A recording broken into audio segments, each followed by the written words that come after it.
Spyro the Dragon. The original 3 games easily make up one of my favorite video game trilogies. I love collecting things and exploring worlds, something these games do very well. For the next few months, I will be doing a marathon of videos on Spyro by doing some reviews on the Spyro games for the PS2, as well as doing some countdowns based on the original 3 games. Starting things off with the original Spyro game, a game to which its credit allows the player to play at their own pace, as well as being a game that's fun to try and speedrun. Here, I'm going to discuss my top 10 favorite levels from the original game. I should stress that this list is simply my own opinion, and that hub worlds won't be on this list, nor will flight levels, since they will have their own list. Well, let's get started.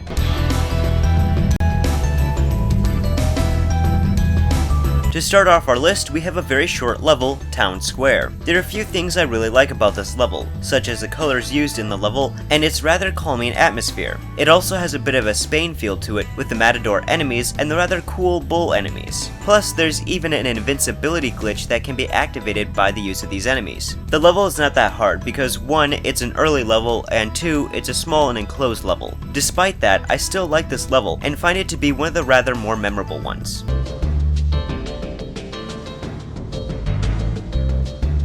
Following the somewhat town theme, we have Cliff Town. Cliff Town is a rather interesting level, as it is divided up into 3 different parts. The first part consists of small buildings that Spyro can navigate around. The second part consists of mostly 2 large buildings that are connected by some bridges that Spyro can climb up, and the third part consists of an open area with vultures. Of the 3 parts, the open area is by far the weakest part of the level. I find it really enjoyable to glide to the small buildings and climb up the 2 larger ones. It's a very cool level concept. The enemies are also memorable. I don't know why the town is full of chicken people, but hey, it's fun. I should mention that if you plan on fully completing this level, you're gonna have to glide to the back of the start building, as there are some gems there.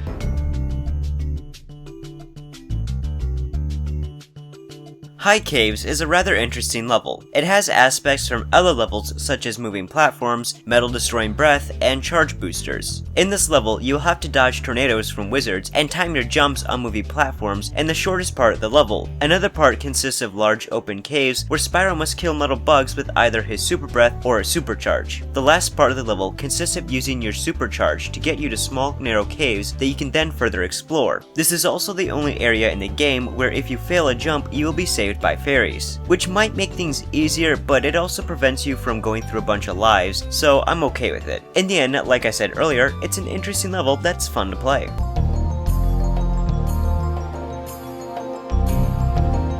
Okay, so back to an early level. Let me make this clear. Dark Hollow is a very short level with very little to explore, and the level is not that hard at all. So why do I like it then? Well, it mostly has to do with the tone of the level. The level takes place at night, giving it a bit of a dark blue hue, and the grass being dark green also helps complement this. And the glow of the fire pits really makes this a nice level to look at. There is a dungeon looking tunnel that leads to a purple pool, which is interesting, but that's about it. Again, it's a very short level, but I really like it.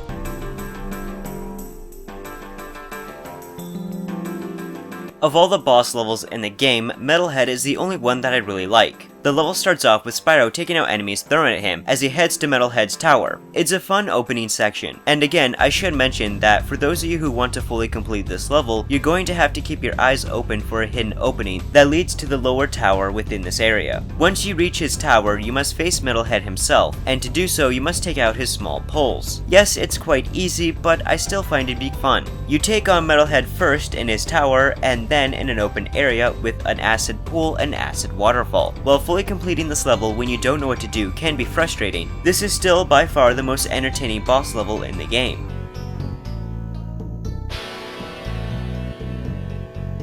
Dark Passage is definitely one of the more difficult or at least annoying levels in the game, but I still love it. First off, the level is rather narrow. It's all about going through dark blue or even dark purple caves that lead Spyro through the level to its end. While this makes the level less open, it does make it stand out more and still manages to be quite fun and interesting. Then there is the gimmick to the level. In the level, there are 3 main enemies: archers, turtles, and dogs. The turtles and dogs will change in size depending on whether or not a lantern is lit. Lighting the lanterns by knocking out the elves is something you're going to have to do if you plan on taking out the turtle enemies, who are by far the most annoying enemies in the game. And yes, there is a lower well-hidden second path that can be reached towards the end of the level for you completionists out there. In the end, this is a fun but challenging level that's really fun to play.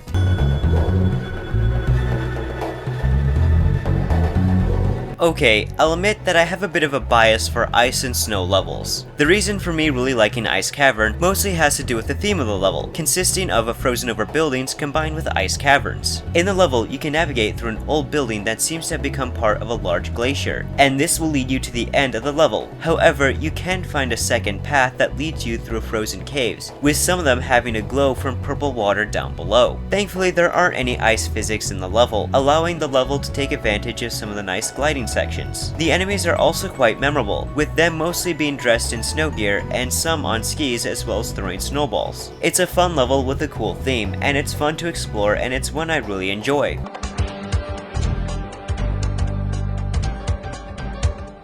Alpine Ridge is one of the more platforming focused levels in the game. You will have to time your jumps and glides well here, as there are moving platforms of many different kinds. Some moving platforms will prevent you from getting up some stairs or crossing a pathway, while others will move up and down, making it harder to land on them. It's a challenge, but a really fun one, and to be honest, the level isn't that long. Two annoying areas in the level to me are the one area where there are the really small platforms, and the other that is really hard to reach if you don't properly set up a long glide. I like the wizard enemies and the large beast enemies, as they make the level more memorable.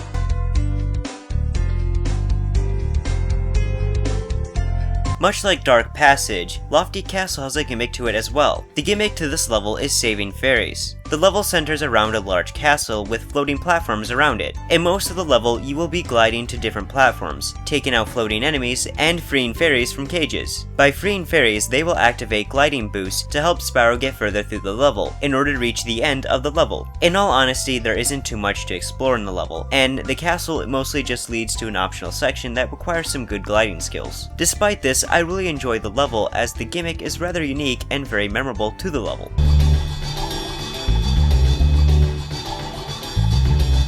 There is no more frustrating level in the original Spyro game than Treetops, and I love this level. I will admit that the first time I played, I did get quite frustrated and got even more annoyed and angry when I tried to 100% the level, but after a few playthroughs, I've really grown to love this level. It takes place in large trees with a village in the trees. The biggest focus of the level is the supercharges, and using these can really help you get through the level when combining them with well-timed jumps and glides. If you plan on fully completing this level, you're going to have to supercharge all around the level and will be performing some super crazy jumps, which is quite entertaining. Having you jump from ramp to glide to a long distance area at high speeds is quite exhilarating. I also really like the idea of a level taking place in large trees, as I also like forest levels. Yes, this level can be hard, but it is one of the most fun and interesting levels in the entire series. I hope you enjoyed this list, and please feel free to share your favorite levels in the comment section down below. Next countdown will be on Spyro 2, so see you then!